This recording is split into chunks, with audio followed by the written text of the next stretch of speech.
We didn't come for the whole festival, just a couple of days carved out between work and the usual rhythms of home.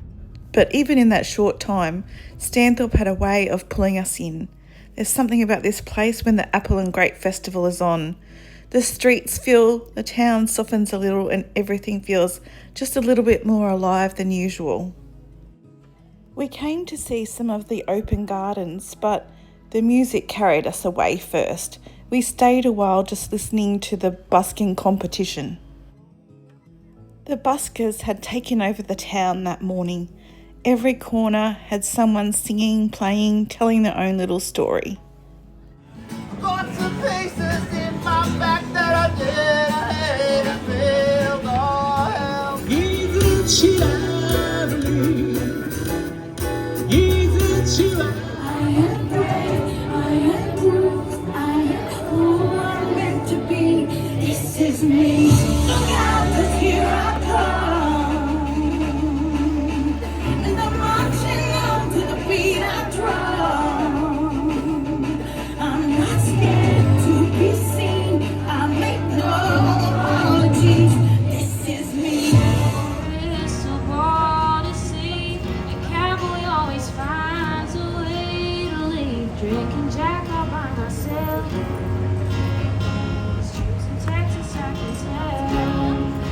I'll be riding shotgun underneath the hot sun, feeling like someone.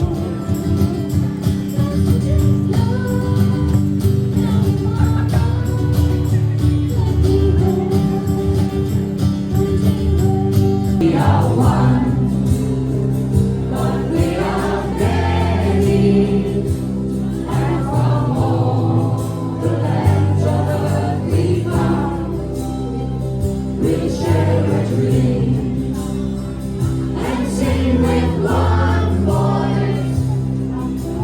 I am, you are, we are Australians. Is that your book reminder? I can make the best good for a weekend.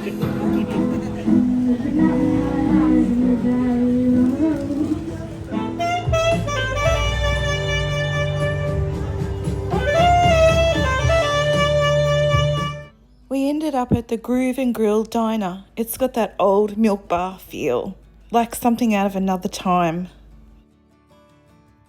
In the afternoon and the next day, we set out to see the gardens. First stop was Brayside Homestead. Straight away you realise it's not just a garden, it's something bigger. They hand you a map at the entrance which tells you everything you need to know. We wandered without much of a plan. We found the rose gardens first.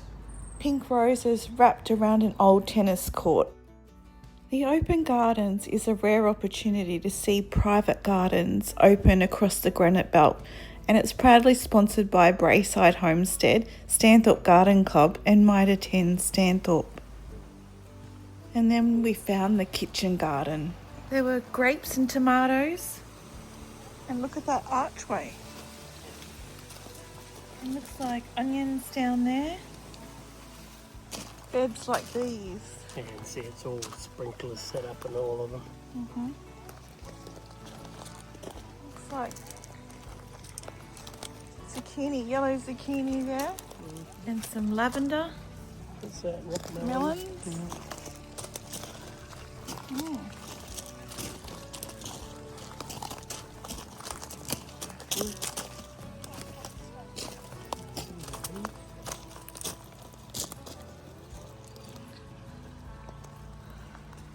Got some nasturtiums there. Looks like basil over the back there.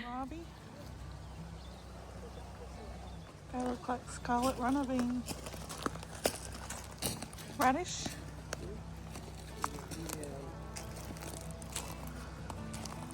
Look at the size of that pumpkin. Yeah. A couple of them hanging from the bed. Another big one over here hanging. There's a big one there. Oh, look at that big pumpkin. And some nice rosemary over there. What's this one? Sorrel. Oh. I'm pretty sure. curry plant. What is that tall thing?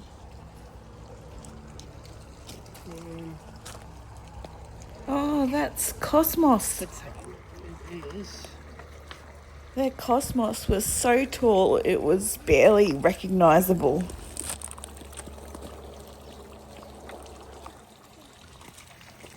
Look at this water feature.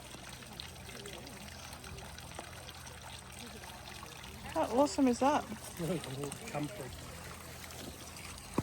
That's how ours is supposed to look. Someone's taking a good job looking after all this. That looks like sweet potato leaves. Yeah. Not as big as Lana's though, but they look healthy. That looks healthy. It's thyme, I think. Or strawberries. Alyssum.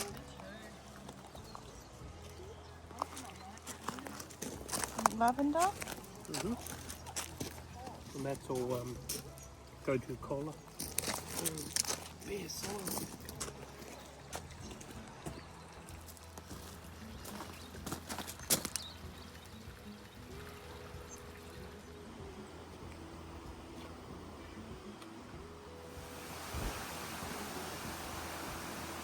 Monster. Look how soft this grass is. There were little benches scattered everywhere, places to stop and sit. You could imagine people spending whole afternoons here. And they do, they get married here. Paul and I have been together for 16 years but haven't been bothered to get married yet. We only saw 5 out of the 12 gardens because we had to get back to work. Brayside Garden was definitely the biggest and it took us probably a couple of hours to get around to see everything in it.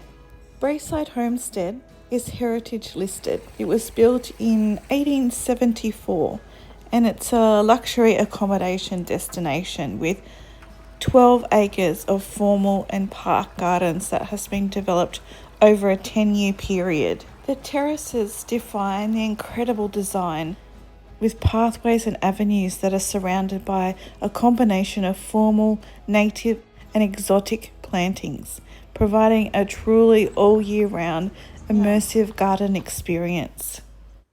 And then we noticed the robot mowers just sitting there quietly, and we wondered for a second, imagine that at home back on Chimney Creek Farm.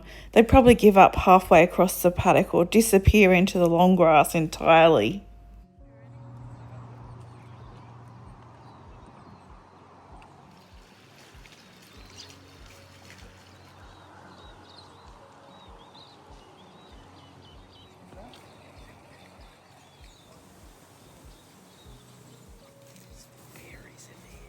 Tucked off to the side was a little fairy garden. Small doors in tree trunks, tiny details everywhere, the kind of thing you don't notice all at once. You have to slow down for it.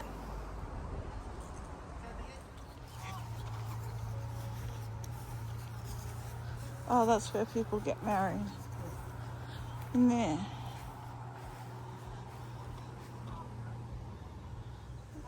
Then those archways, covered in vines and wisteria, hanging down in soft clusters. You walk under them a little bit slower than usual. It feels like the kind of place you're not meant to rush through. Right out the front stood a big bunyannut tree, old, steady, like it had seen everything that place had ever been. The next garden that we went to see was Stanthorpe Serendipity. Built 120 years ago on 1.7 acres, this sprawling Queenslander sits elegantly among the extensive gardens. They had a huge cottage garden out the front. This place was built in 1903 for the mayor. The house was used as a girls' boarding school in the 1920s. This garden felt different, less grand, more personal. Like someone had just slowly built it over time, piece by piece. Flowers everywhere.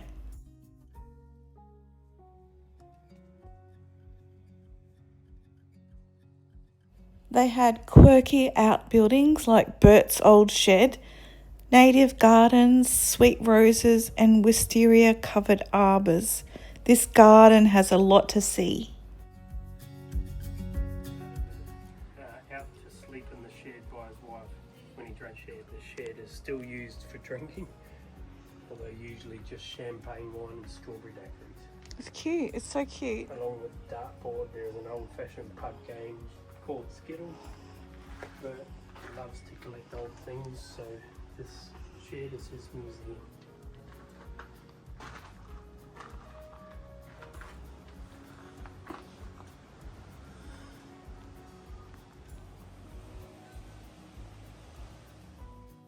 They even had a redback out on the dunny.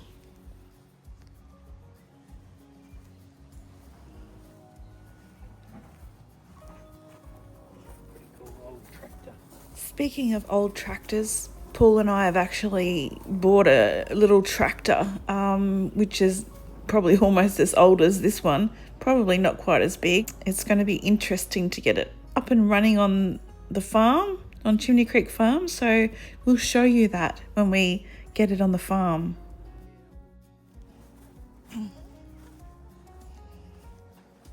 That looks like wisteria there as well. That looks like a crepe myrtle. And that's the butterfly bush salvia. Bert's car art. This garden felt very creative, and there were arches again and little seating spots tucked into corners, but what stood out the most were the old things. The old shed, worn down, leaning slightly, rusted tractors, old cars, sitting quietly among the flowers, left there but not forgotten. It takes a certain kind of person to see the beauty in that. To place things not because they're perfect, but because they mean something. And walking through it, you could feel that. It didn't feel like a display. It felt like someone's story.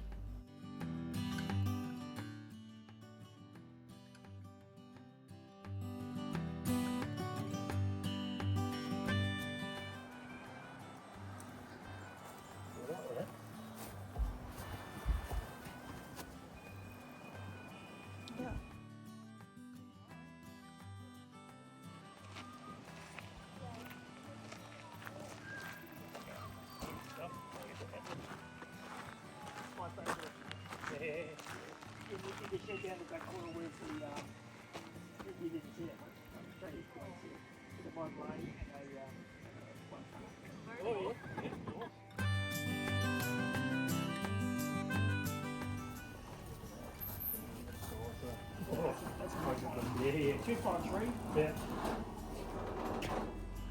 Oh my gosh.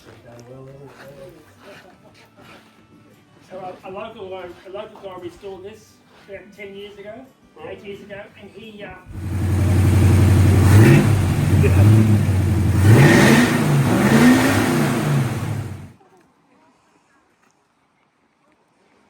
They even had a goldfish pond. By the time we left, the light had started to shift. It was just wind in the trees, gravel underfoot, and the quiet feeling of a full day. Look at this nice bird bath. The next morning we headed to Mario's market garden. Fruit trees fill the orchard with figs, grapes and stone fruit. Big tree there Yep. is a plum cot. A plum cot, yeah, Plum okay. cot, you don't see too many. Yeah.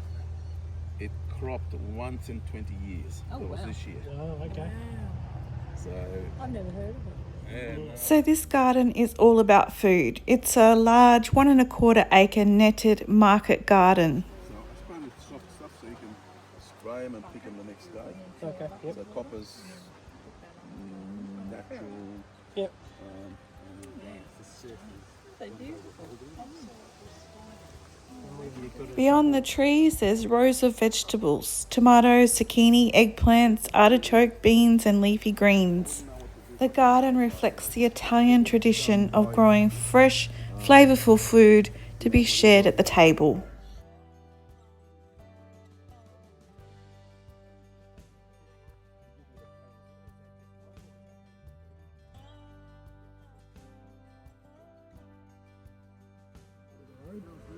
Big. We got it in the. Wunga means place by water, and it's a fitting name for this historical home that was built early last century.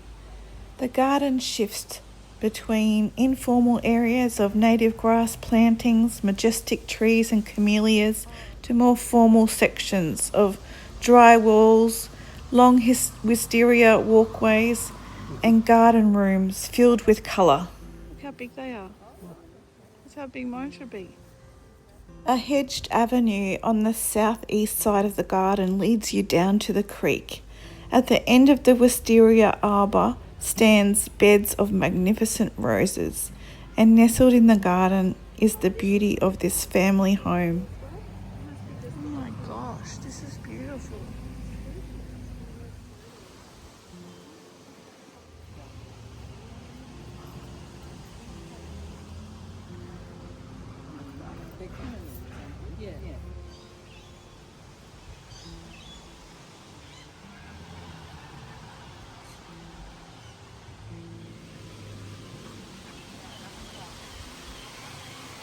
Some salvia and some dahlias and some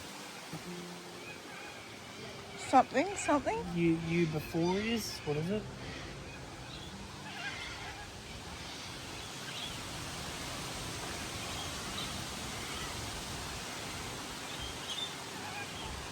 This is beautiful.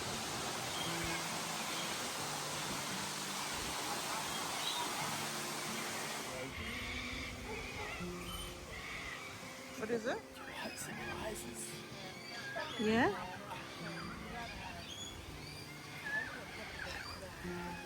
Is this wisteria? Yeah. Oh, this is so pretty.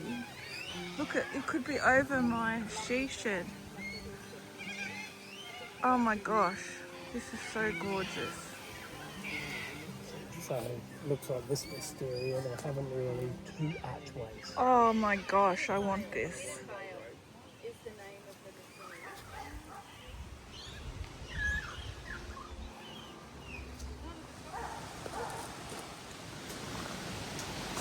Really? Got differently. And finally, Pine View Gardens. It was established in 1983 after the owner was given a row of pine trees on the family property. Do you like surprises? Come.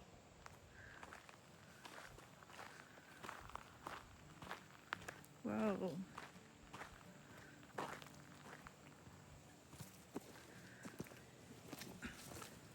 Driveway arches. Yeah. Fairy lights. Fairy lights. Whoa. Fairy lights on the sides.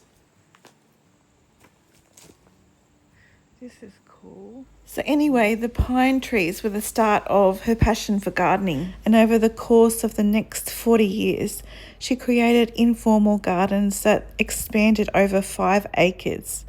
Her love of colour saw her planting agapanthus and camellias, lilies, avenues of hydrangeas, and many, many more varieties of flowers, shrubs and trees. Oh my gosh. Can't get that far down.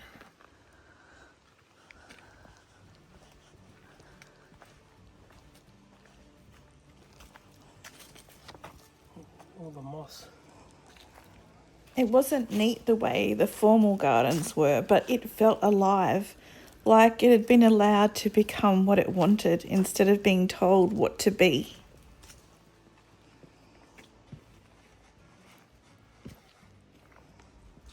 It's like a rainforest. Mosaic boot. We found ourselves slowing down without really meaning to, following the paths, pausing under the trees, just taking it in. There's the tree roots.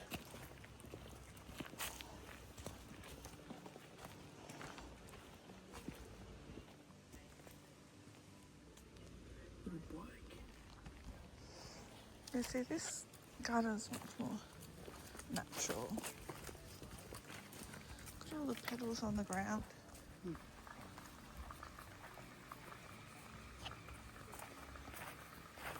This is how I wanted our front garden to look, and nothing has happened.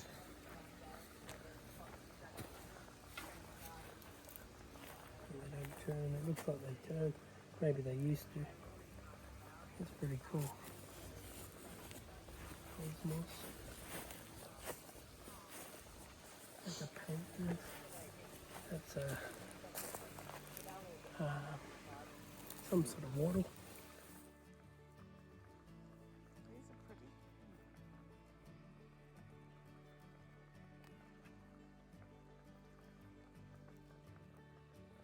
Eventually we came to a pond and decided to sit for a while, just a quiet rest, with birds somewhere in the background, leaves moving gently above us, one of those moments where nothing much is happening, but it feels full anyway. And it wasn't until after that we realised we weren't alone. Just behind us, blended perfectly into the stillness, was a python, big and quiet. Completely at home, we hadn't even noticed it at all.